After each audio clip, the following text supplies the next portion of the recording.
पहला दिन और रमज़ान में अगर देखा जाए बहुत सारी ऐसी भीड़ होती थी मस्जिदों में जो आज कोरोना वायरस से नहीं हो पा रही है।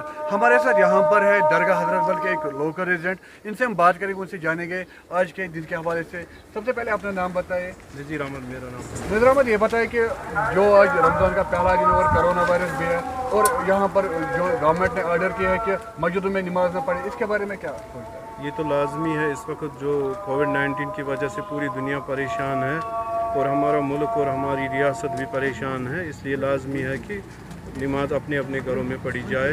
और ये जो दरगाह आलिया हज़रत बल है, यहाँ तो पहले यौम से ही काफ़ी तादाद में लोग जमा होते थे माह मुबारक के पेश नज़र, लेकिन चूँकि आज आपने खुद देखा होगा यहाँ कोई भीड़ नहीं है, सोशल डिस्टेंस का बराबर ख्याल है और यहाँ सिर्फ आज अजान ही दी जाती है बस। और अजान के बाद लोगों को ये भी कहा जाता है कि नमाज मेहरबानी करके अपने अपने घरों में पढ़िए।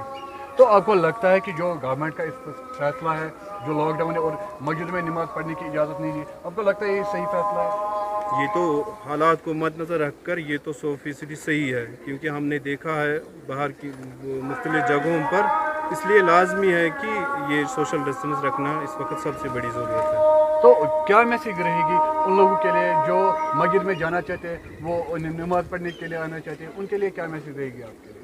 मैसेज तो यही है कि इस वक्त ये जो है ये अल्लाह की तरफ ही अजाब है पूरी दुनिया पर, इसको समझकर इंसान को खुद को देखना चाहिए, खुद के अमाल पर नज़र रखनी चाहिए। अगर हमें मस्जिदों से आज इनकार हो गया कि इसका मतलब है कि हमें 100% तौबे में रहना है, कुरान की घर में ही करनी है, सुन्नतें पढ़नी है, दुरूद हुजूर पढ़ना है और इस्लामिक किताबों की पढ़ना चाहिए, बार बार पढ़ना चाहिए, ताकि इंसान को नरमी आ जाए और खुदा से हम इस वबाई बीमारी की नजात मांगे। चलिए, शुक्रिया बात करने से। ये थे यहाँ के लोकल रेजिडेंट दरगाह हजरत बल में।